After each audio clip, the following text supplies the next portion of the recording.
So, you're talking about division of property, right? Yes, that's it. We did divorce, so the property's going to be divided in half, right? Okay, I'll go get it ready. My ex-husband, Sebastian, and his lover, Lana, grinned as I said this. But I came back with my own purse. Seeing that I was not carrying a thick envelope, my ex-husband and his lover looked at me suspiciously. I opened my wallet, not caring about their reactions. Okay, that's 30 cents each for the division of property. My name is Amelia. I am 32 years old, and I work for a company. How my husband Sebastian and I met is pretty unique. I had a boyfriend that I dated until 3 years ago after I graduated from college. We were together for about 7 years. I loved him as my boyfriend, and of course, I was thinking of marrying him.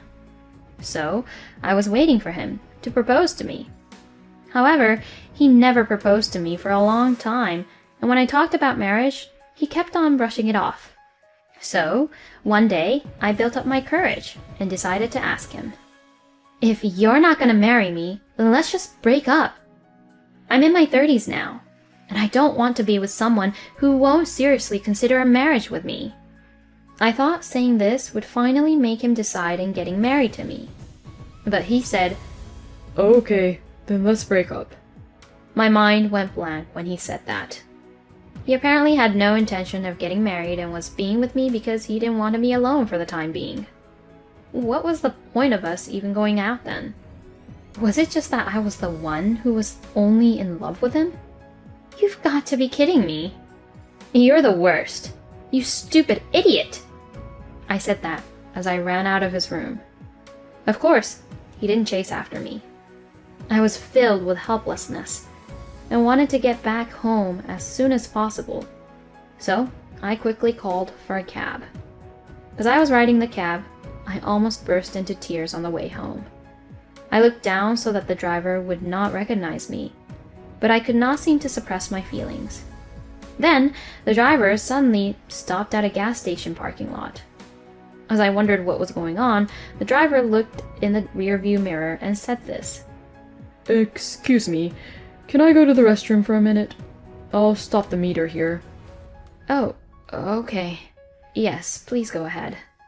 As I said this, the driver went into the little shop at the gas station. As I waited for the driver, I remembered the talk with my ex-boyfriend earlier again, and I couldn't stop crying. I cried aloud in the taxi for the next 5 minutes. I guess I was relaxed because I was in the car alone and the driver was not there. Then the driver came back just as I finished crying. I'm sorry to keep you waiting. Oh, no, it's okay. Please have this as an apology. The driver then handed me a bag. In the bag was a coffee and a handkerchief. Both of them seemed to have been bought at that shop in the gas station. I was so touched by the driver's kindness, and I was surprised that he even took the trouble to leave me alone so that I could just have my time to cry, and even bought them to calm me down after I had cried. The driver's kindness made me cry again. I had the opportunity to use the handkerchief very quickly, and I took it out of the bag and wiped my tears. Please don't worry. You can cry. I'm going to head to the destination anyway, okay? With that, the driver deliberately turned on the radio and turned up the volume. Thanks to the driver, I was able to calm down a lot by the time I arrived home. About 2 weeks later, I picked up a cab since I had to go somewhere, and it was that same driver again. I thought it was fate, and after thanking him for that time, I boldly asked him to exchange contact information with me. We then began to date and began to go out. When I first met him, I only vaguely remembered his face because it was at night and I was emotionally unstable. But when I met him in a cab during the day the second time, I realized that he looked about the same age as me. And I found out that he was 1 year younger than me. So we had a lot of things we could talk about, and we had a lot of fun together.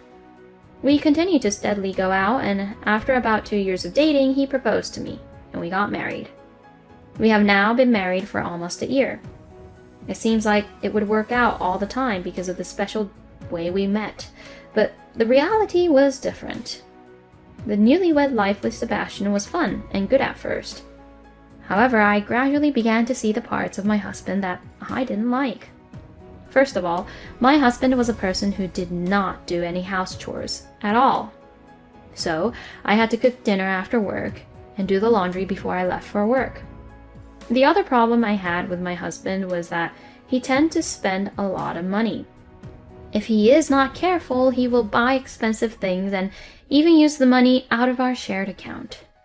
My husband loves cars, which is why he became a cab driver. So he remodels his cars a lot, and it seems that he spends a lot of money to buy parts and other things for them. My husband would always excitedly say, "See, it's different from before, isn't it?" But I don't really care since I'm not that interested. I really wish that he didn't spend the money from our shared account without my permission. Then one day, when I opened my bank book, I found that several $1,000s had been withdrawn from the shared account. As you can imagine, I was losing my patience. I told my husband I needed to talk to him when he came home from work and told him about this. I've had enough. The money in this account is for us as a couple. It is not money that you can spend so freely. If you spend it on your hobbies like that, we won't be able to save anything. How much money do you put into the shared account every month? You only put about $500 a month. I'm the main contributor to the shared account, you know that? And as for living expenses, I pay the majority of it. So if you want to spend more money for your car, use it from your salary. When I said this, my husband got angry. You know I can't afford much with my low salary, don't you? We are a married couple, so it belongs to each other, right? What an unreasonable thing to say. I had no idea he was the kind of person to say such things. I was shocked to find out that my husband, whom I thought was so kind, had this side of him. Maybe this man is what you'd call good-for-nothing man. If he is, could he be having an affair or something? I even began to think about such things. The more I thought about it, the more suspicious I became of everything my husband did. I got more conscious and it became difficult for me to focus on my work. I thought this was a bad idea, so I decided to hire a professional to investigate. A few weeks later, I received the results of the investigation. It seemed that my intuition was right, that my husband was having an affair. I was so shocked that I almost lost my mind. But I managed to calm down and tried to have a proper discussion with my husband. I decided to forgive him if it was just a one-night stand. I was quite busy with my work, so my husband might have been feeling lonely. If that was the case, we should have a proper discussion as a couple. I was still thinking about that at the time. However, when I started talking to my husband, I realized that I had been very naive. I confronted my husband with the photographs that was the proof of the affair and asked him what was going on. "Why did you have an affair behind my back?" My husband was surprised, but after admitting the fact of the affair, he began to talk. She and I are bound by the thread of fate, you know. Huh? I'm really sorry, but now that I've met her, I can't be with you.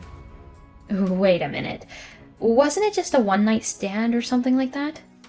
I'm really sure about this. The one I love is her. At this moment, something just collapsed inside me. I knew that only good-for-nothing scumbags would come to me. I was a fool for having high hopes on this man. My husband continued with his story, and finally asked me for a divorce. I felt ridiculous, and immediately agreed to the divorce. Then I quickly left the house and went back to my parents' house. My parents felt bad for me and comforted me.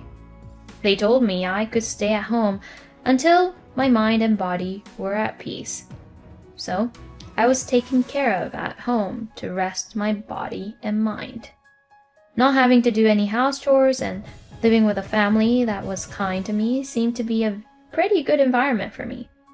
And little by little, my wounds began to heal. I found myself smiling naturally more often when eating with my parents, and I felt that I was spending less and less time thinking about my ex-husband.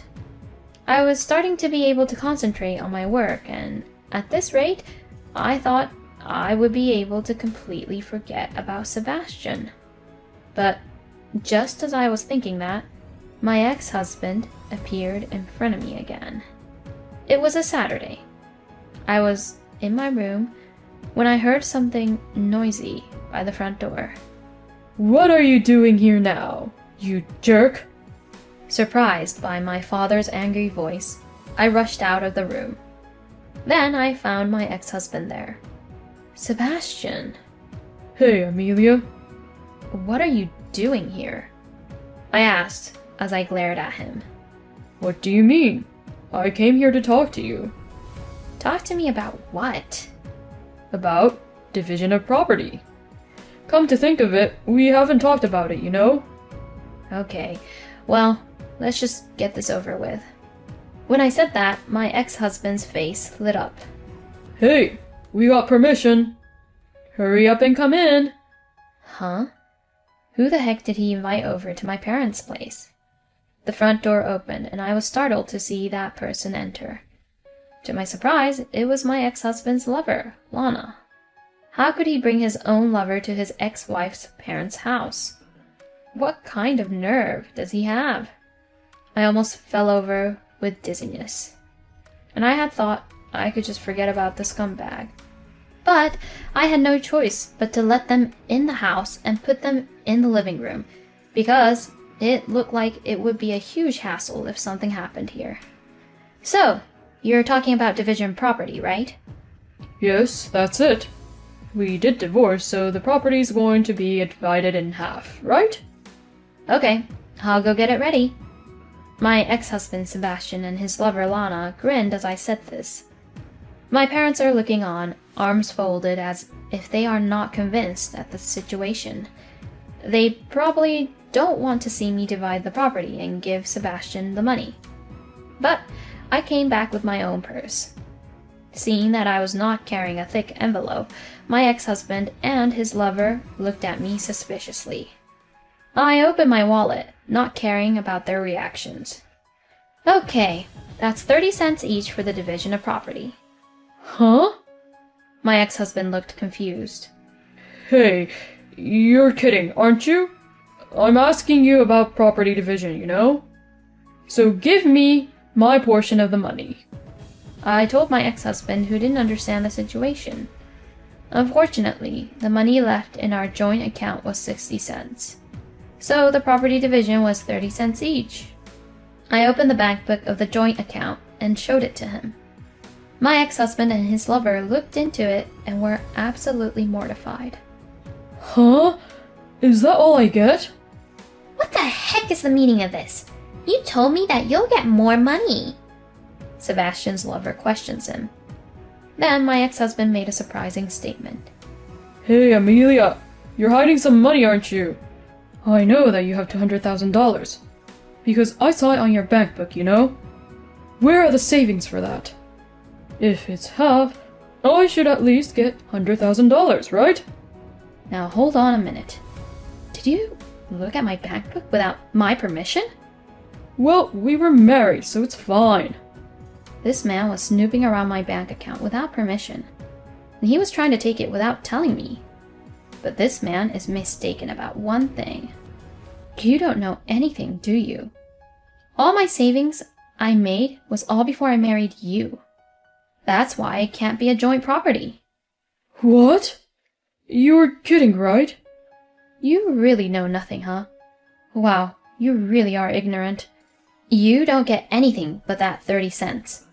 The rest of the money I put into our shared account was used so that you could remodel your car. Huh? Remodel the car? Sebastian, what does she mean by that? Well... You didn't even remodel your car though, did you? I was surprised by Lana's statement. What the hell do you mean by that? When I questioned them, my ex-husband started telling me the truth. Well, I use the money in the shared account to take Lana on vacations and to fancy restaurants. I was surprised to find out that my ex-husband was not using the money for his hobbies, but was using my money to pay for his lover.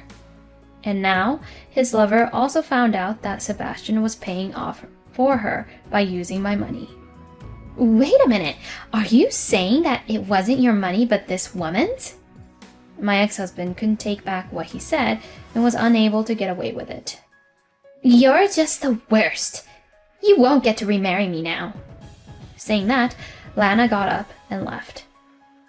Hey, wait a minute. My husband was about to leave too, so I stopped him. Wait a minute. If you were using the money to pay off for your lover, then that changes the whole thing. I'll add that money to the alimony, so make sure you pay me back. What? Oh no! Cut me some slack. No way. You did it all on your own so you could just show off, didn't you? So I'll make sure you pay what you owe. My ex-husband was pale. I then filed a $60,000 for alimony against my ex-husband through my lawyer. I also asked for $30,000 for his lover, Lana. My ex-husband was in a lot of debt, even though his salary was low, and he had also been dumped by his partner. Now, most of his salary is gone to pay the bills, and he is leading a very poor life. I, on the other hand, was able to work hard and get a promotion. Since I lived at home for a while after that, I was able to save a lot of money. Currently, I have also started investing, and I'm gradually increasing my assets.